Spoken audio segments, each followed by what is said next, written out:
Welcome to The Gathering Greenhouse, a podcast to help us grow together. I'm Steve. And I'm David. And this is John over here, and we have our live studio audience again on their phone.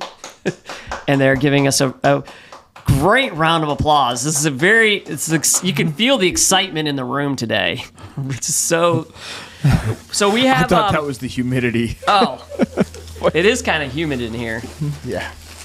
I brought some snacks today, and the reason I chose these is because you guys talked about road trip snacks and how you need to bring something back. These are not from my road trip, but I stopped at Discount Drug Mart before I came here. You know, they are usually a pretty solid place to go. For snacks? Well, for anything. Okay. Like, you need something, I don't know. you go there. I'm not going to say I did not really love their snack section. Well, Like, you had to go from, like, it was, like, spread out. You notice when I said that, it was in the past tense. Okay. They were. Then the last time I went there, they really let me down.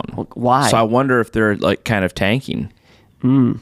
What's funny to me is when I go to the Discount Drug Marts around here, they're like advertising all like local Cleveland stuff that like I know because I used to live around there, but no one around here would know who like the Channel 7 news person is from Cleveland. Wait. How are they advertising?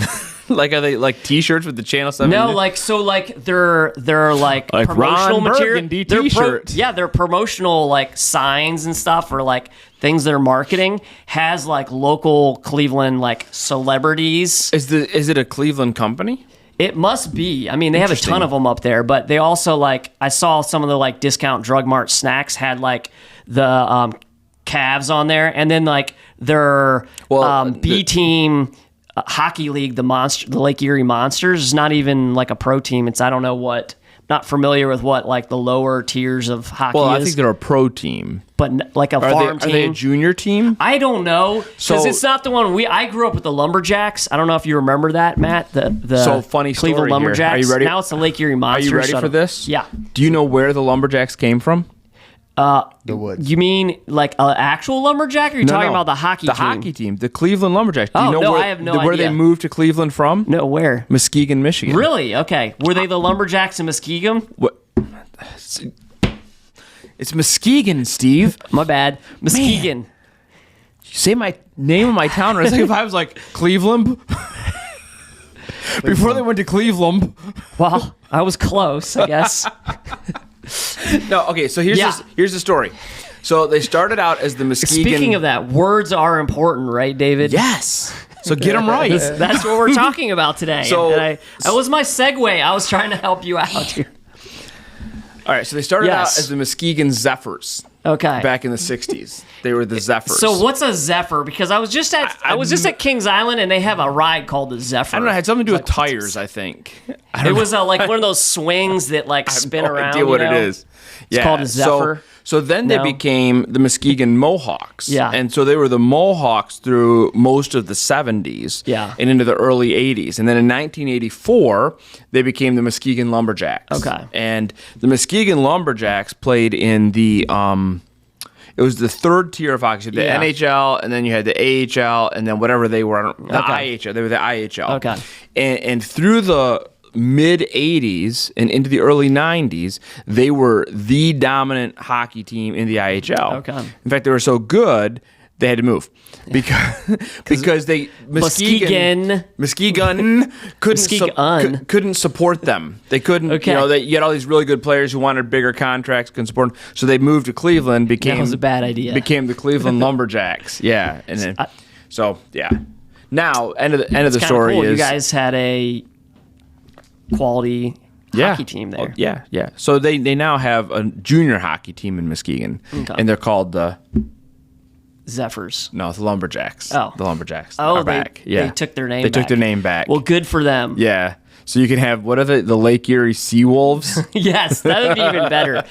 The Monsters. Oh, wait, what is this? There is a Seawolf team. That I would rather have that Are they the Lake Erie just Monsters. the monsters? Not like the sea monsters Matt, or the Loch Ness he doesn't monsters? know. He looks confused. He's shaking Matt his doesn't head.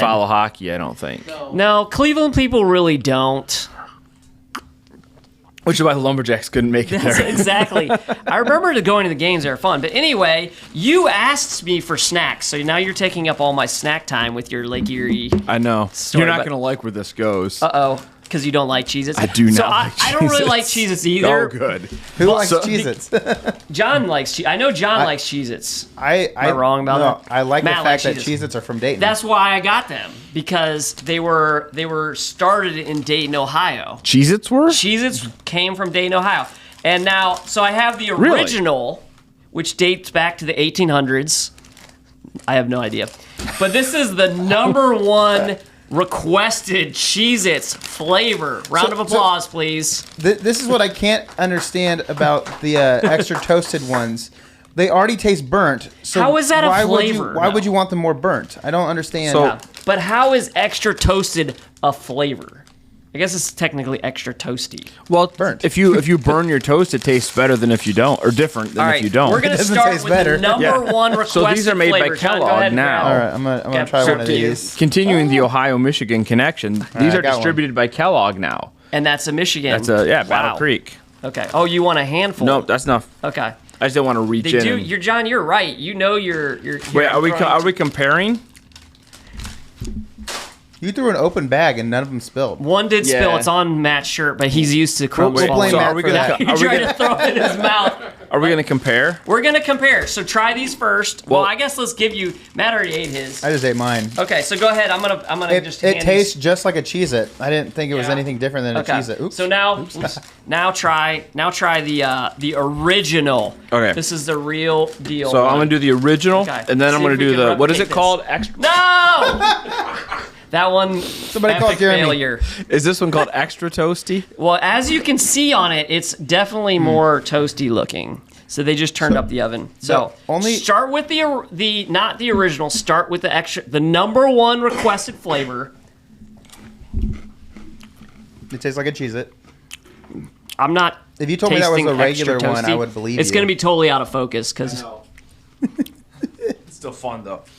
All right, so I forget which one is which now. Well, this one I Okay, know that this one. toasty. Yeah, that's Okay, toasty. so You won't be able to extra, tell what to taste them either. extra toasty, not just toasty. You know what?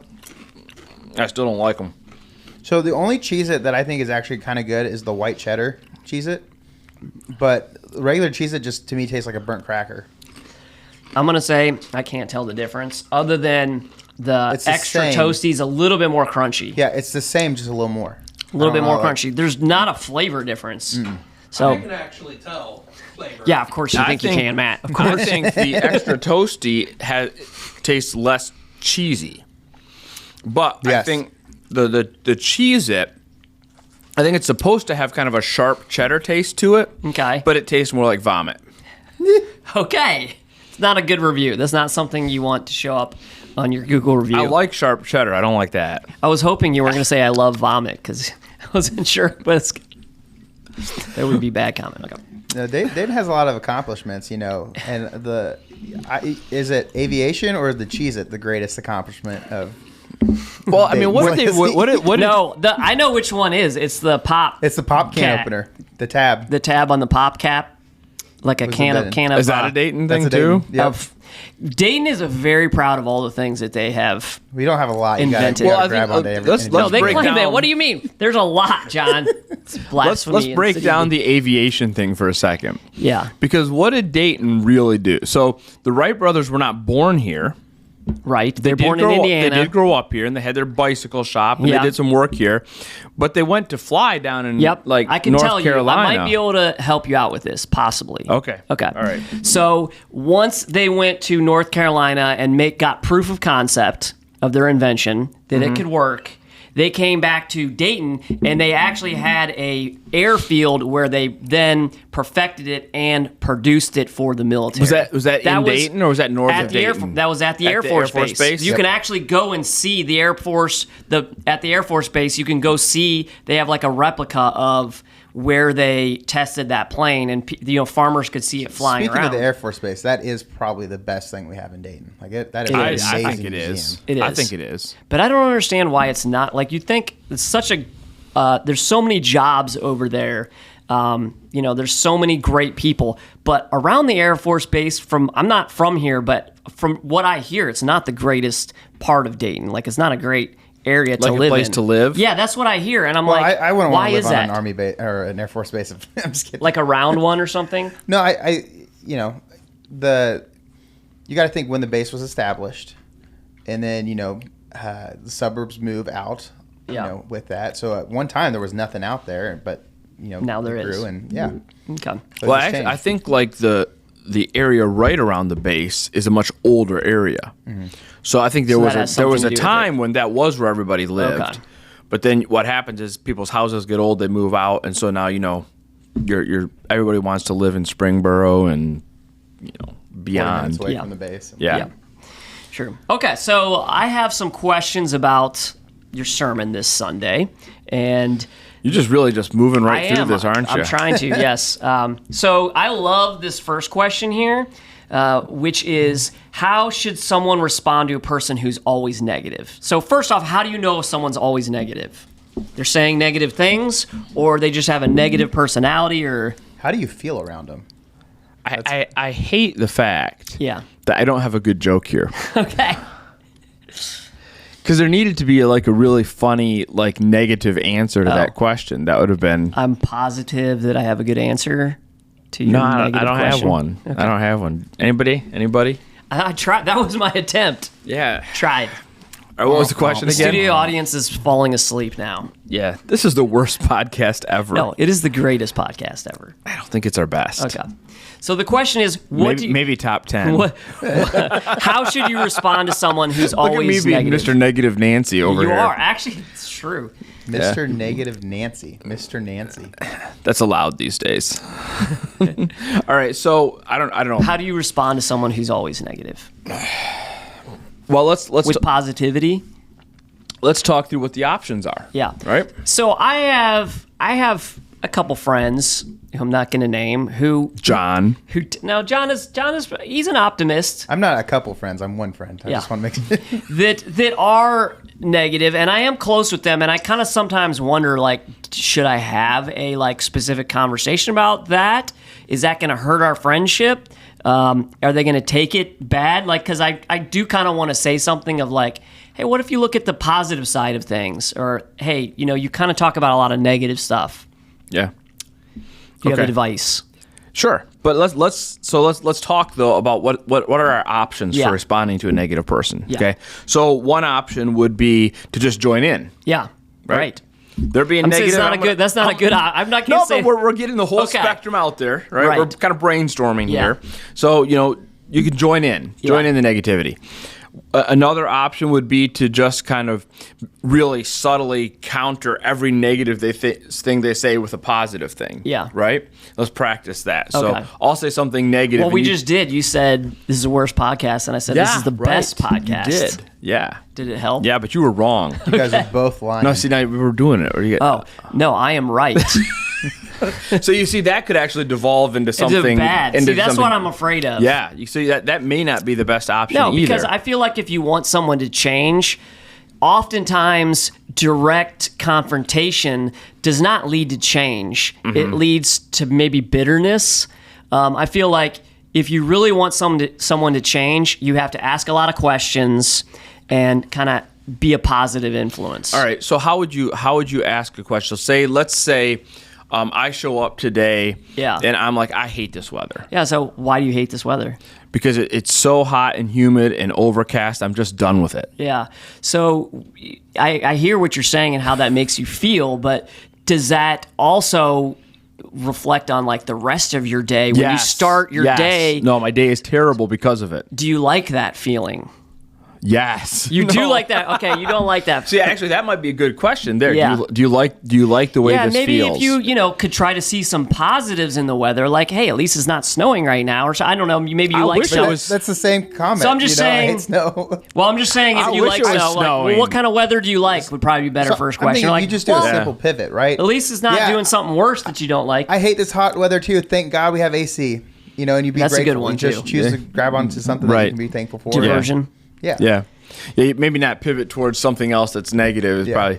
But I think this is possibly one option is Yeah. to just engage a conversation where you maybe try to unpack where all this negativity Yeah. is coming from. And you can ask some simple questions like, well, why do you feel that way? Or when you say this, Yeah. what does that mean to you? I feel like you also have to pick the right opportunity. So like, kind of like if you really want to help someone improve their attitude in their life, like you kind of need to pray about it, honestly, because you need to be a little bit delicate if you want someone to actually change. Yep. So here's maybe the final option Yeah. is maybe sometimes you just have to have a conversation about it. Yeah. Right. Well, I was thinking the final option might be just like To avoid kill them? No, avoid them, not kill them. Well, you said final option. I was like, oh. Well, those were your What words. were my words? I was thinking just like maybe like if a lot of people in your life are negative, maybe you're hanging around the wrong crowd. Okay, so maybe leave. Yeah. Yeah, I could guess be an that is an option, too. option. Is just leave, just like see ya. Yeah. But let's talk about the idea of having a conversation Okay. about it, because I think that's probably the best option if this person is really a friend, if Yeah. it's somebody you actually care about. Yeah. Because the Yeah. truth is, if you truly care about someone, you have to be willing to have conversations that might be difficult if that conversation is legitimately for their good. Yeah. So in that conversation, I would suggest asking yourself a couple of questions first. Mm-hmm. So question number one is what I'm about to confront this person. We'll use the word confront. I know that's Yeah. a scary word, but Yeah. just for our purposes, is what I'm about to confront this person about true. Yeah. Okay? And here's where you have to be careful, because if I come to you, I'm like, Steve, I need to talk to you about something.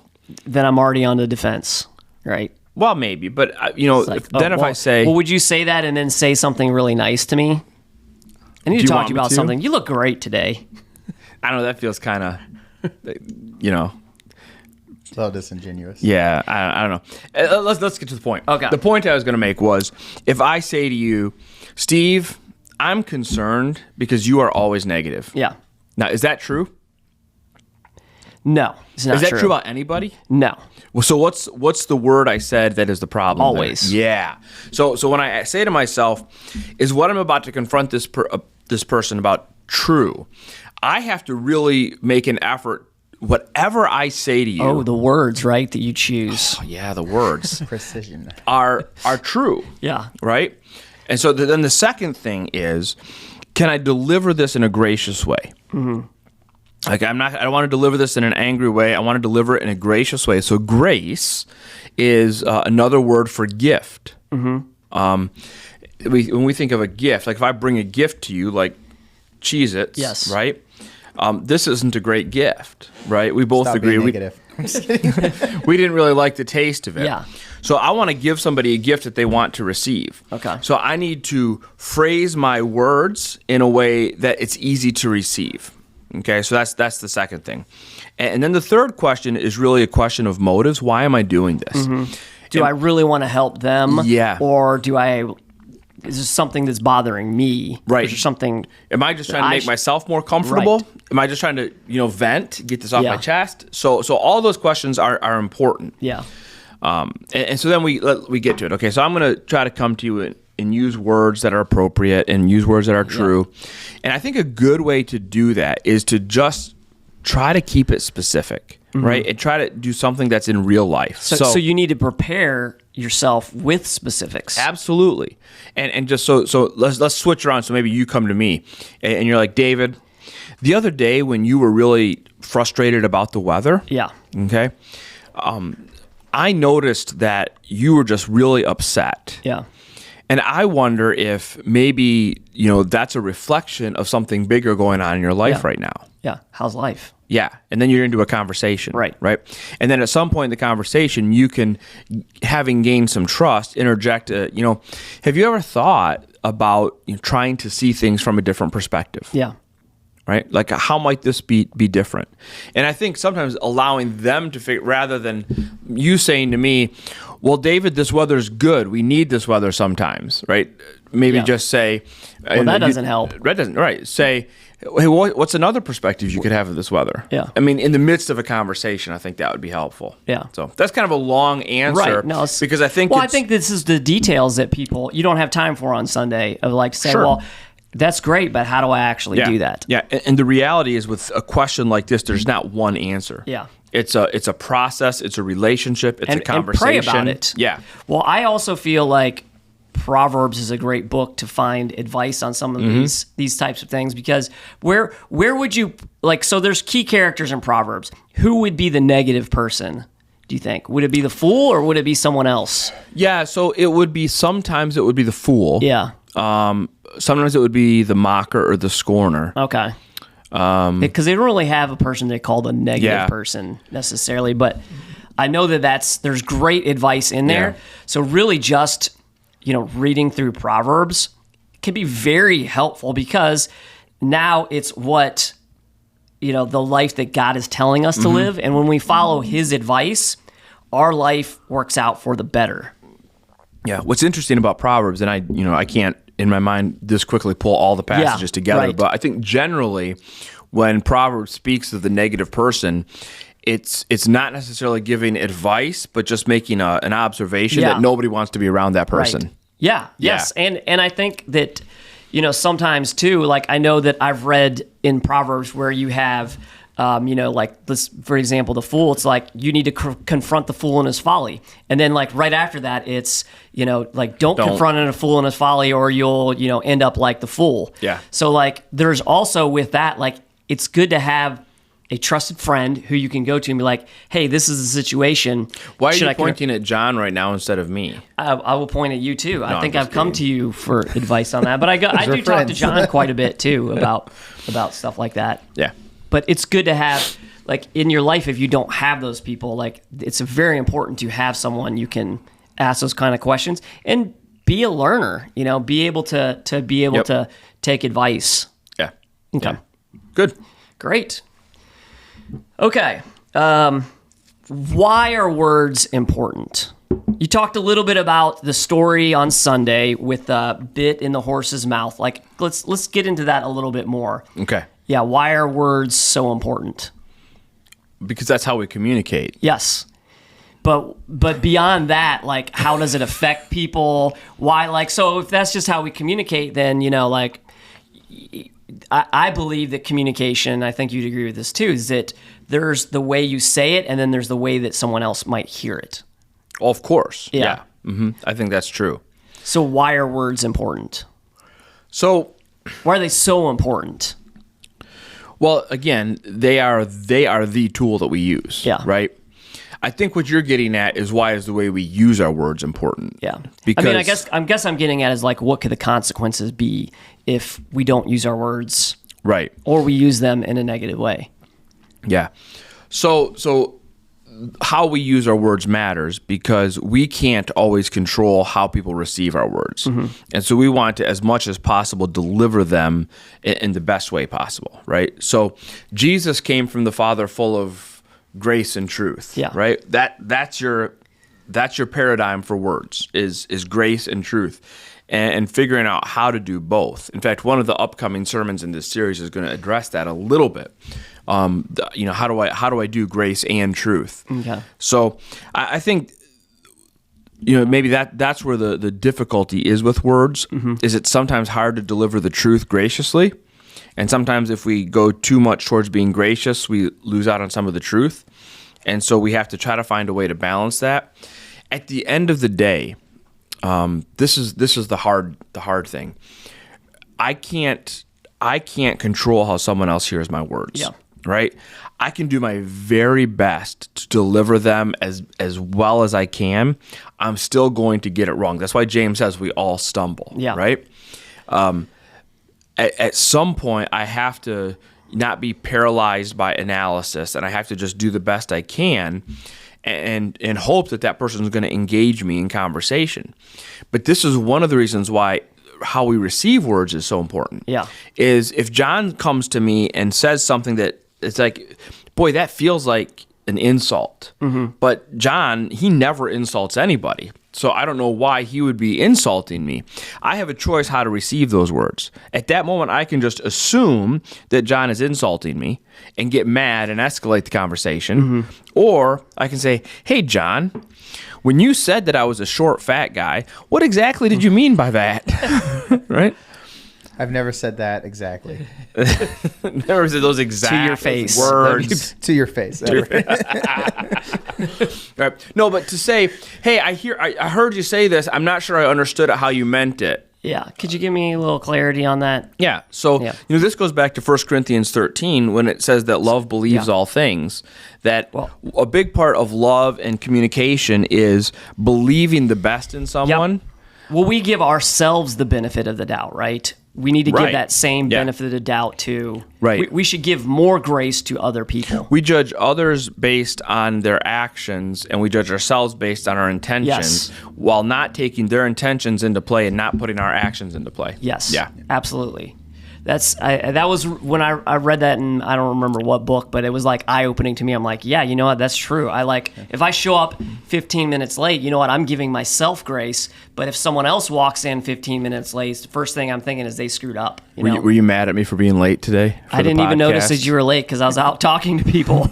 You will be much more happy in life if you choose to always just initially view any potential thing that could be an insult or an offense. If you choose to just assume that was a result of clumsiness or incompetence or just the fact that people are messy versus, they hate me. You Right. know? Yeah. If you just choose to assume that, you will be so much happier because it's easy to let that go. Yeah. Because I make mistakes and I know you make mistakes. So. Yeah.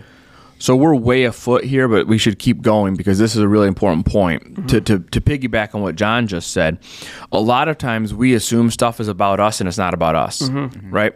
And so we take offense at things that actually have nothing to do with us. So, John yells at me. Sorry, you're the negative guy, but you're the one I'm looking at, right? John yells at me for something. It really has nothing to do with me. John's dog bit him in the calf this morning, right? And he's You have a real. calf? He's I wish I had a actually baby cow. That would be pretty great. This is exactly what we were talking about yesterday. Where it's See, gonna that be- was like a dad joke where you took something Yeah, I and was you trying. literalized it. So well done. I'm really proud of you, Steve. That was 10 good. points. Oh, Yeah. we got the live studio audience woke Yeah. up. No, anyway, so just to build on that, just it's probably not about you, and if it hurt your feelings, it probably wasn't intended to. Yeah. I tend to be a sensitive person. I can admit to that. But there's positives and negatives to that. Yeah. I'm a person who cares a lot, but Right, you're nice to people as a I am. result. Yeah, because of that. Yeah, people who aren't sensitive aren't nice to people. Well, that's not true. I think they're I still know that's nice. what you say about me when I'm not around. No, I don't say that. Yes, because we have bugs and I cameras actually everywhere. say that you show a lot of grace and kindness to people. You often probably lean towards that than most people here. I would say that. So you're being gracious you're- right now. yeah. Yeah. We're about to step into like. Oh, you're a very generous person. Yeah. I think. languages and all that Yeah. kind of stuff. Right, and how yeah. People, Right. Yeah.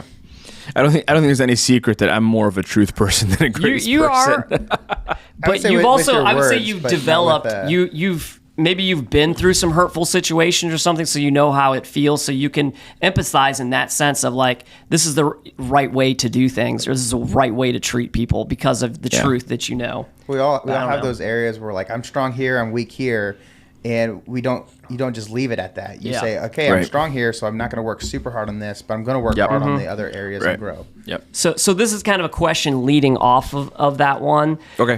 Which is, but before I say this question here, I also just want to make one comment about what we're talking about. So there's a person who said the words that has responsibility for the words. But I believe there's also responsibility from the person who's hearing the words, that it's not just on them for what they said.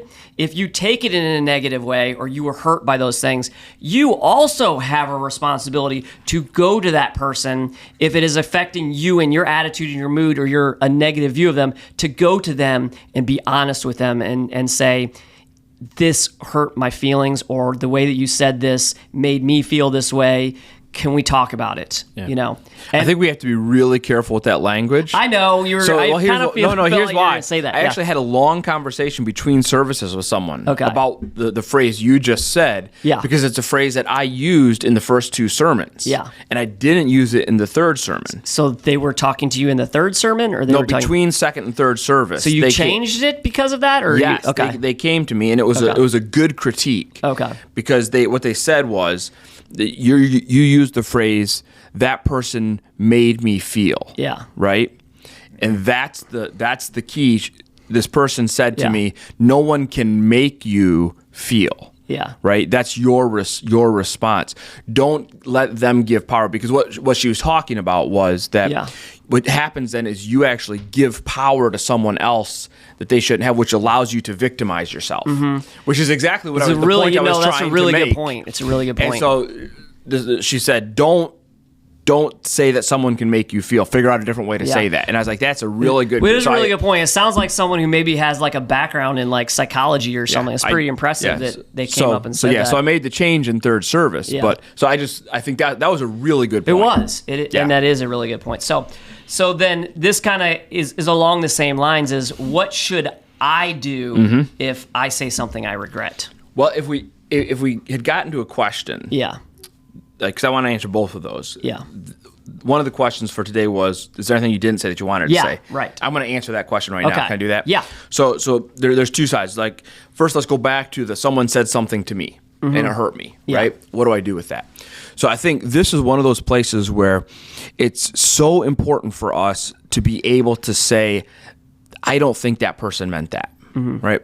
When I was talking in the sermons on Sunday, I talked about the insignificance of words, that when we deliver those hurtful, harmful, or hateful words, oftentimes we think they're insignificant. They don't mean anything to us. It's just we open our mouth, it comes out, and then it's gone and done. That person who said those hurtful words to you, they don't even remember those words. And here you are holding on to them tightly for maybe years, right? So this is where forgiveness comes into play. And sometimes we have to be able to forgive people without getting satisfaction. Yeah. In fact, We have to. That's It's essential. Yeah. Yeah. So I wrestle with this personally. There are people in my life who've done bad things to me, right? We all have those people. Yeah. And I realize I have to forgive that. And forgiveness is an ongoing process, right? I choose to forgive, and then every time that incident comes back into my mind, I have to choose again, am I going to forgive or hold on to it, right? And it's frustrating sometimes because I'm like, I'm going to forgive them. And the reason I'm going to forgive them is because I know that when we get to heaven, God's going to confront them. And everybody's going to know how bad they were to me, and they're going to get shamed, and I'm going to be vindicated. Yeah. But that's not going to happen. Not going to happen. Right? That's not grace. Yeah. Grace is, I have to recognize that God has already forgiven that person for what they did. Right? And Jesus actually died to pay the price for what they did. Yeah. Which means I have to be able to let that go. Now, if I can't, what do I do? And we'll get that's what you were getting at for a minute there. But first I would not say, necessarily yeah. if I can't let it go. Well, not but if I'm struggling to let it go. Well, no, it was if I was the one like. Oh no, yeah, I know, but that. Oh, okay. Before Okay, that, yeah, before yeah, that. So if I can't let something go, I probably do have to go have a conversation about it. Yeah. But honestly, it's better if I can let it go. Right. It's better for me to just be able to say, you know what? I've known this person for a long time. Generally speaking, they're not a mean or hateful person. I have no reason to believe they're mad at me. Maybe I heard that differently than they intended it, so I can let that go. Yeah. If I can do that and walk away from it and truly be done with it, that's best case scenario. If I can't, if I'm still struggling, that's when I need to go to them. And I think the best way to approach that conversation is to say, hey, you said this. Can you clarify what you meant by that? Because what that does is that gives them the opportunity to make it right before I accuse them of something. Yeah. So I can say, hey, you said this, and they can say, oh, I don't think that's what I said, but if that's what I said, I'm really sorry because I meant this. Yeah. And then, okay, oh, well, if that's what you meant, that doesn't hurt at all. Right. I'm glad to know it. Now, at this point, if I'm still not willing to let go of it, who's it on? it's now on, it's on me. It's on you. And so now I have to come back to forgiveness. So, all right. So now back to the other question, which was, yep, absolutely. If I've said something, what should I do? Yeah, if I say something I regret, what should I do? Say I'm sorry. Right? That's it. Yeah. I mean, I regret saying that. I'm sorry. Will you forgive me? Easy as that. Yeah. Yeah. That's it. Well, you'd be surprised too how much preemptively, like apologizing before confrontation over something, actually ends up having a real positive effect. I can think of a few instances in my life where I have, said something or done something against somebody, and I recognize after the fact, I was like, I shouldn't have done that, and I go and apologize, and it actually, instead of just mending what was broken, it actually improved that relationship overall. Yeah. Because it shows that you are, when you do that, you're saying, I value our relationship above the offense. Yep. And I'm willing to do what it takes to fix it. Yeah. Yep. Great. Good. Well, I think that's all we got time for today. So thanks for spending some time with us. We have to have a difficult conversation before we're done, though. What's that? We got to do better. Do better on these. Okay. I blame. And if that hurts your feelings that I'm saying that, you need to hear what I'm actually saying. I'm not okay with this. This is not good. I will do better next time. Yeah. Maybe we just go with something that's not from Dayton. Oh. Yeah. I thought it was distributed from Michigan, though. It was. It's, So- Were they better, when they were made in Dayton? Maybe. But I don't know. It didn't say they were made. It just says they're just distributed by Kellogg. Okay. And Kellogg is located in Battle Creek. So I don't know that they actually are distributed out of Battle If you want Creek. to do like a real Dayton snack, you got to do like Mike Sells. But No, those are good chips. Okay. Well, it sounds like we know we need to try Yeah. some Mike Sells. Remember Squirt Pop? yep. What was it? Is that from Dayton? It's from Holland, Michigan. Oh, it's from Holland. Yeah, I don't even know if Squirt it's is good. I like Is Squirt it too. around anymore? Mm-hmm. I never really liked it. Oh, It's too citrusy. I like love I'm not a big citrus. citrus I guy. love citrus. Yeah. Hey, we have blueberries out in the office. Awesome. So well, we will be trying some blueberries for everybody. Thanks for joining us today, and we hope you have a great rest of your day.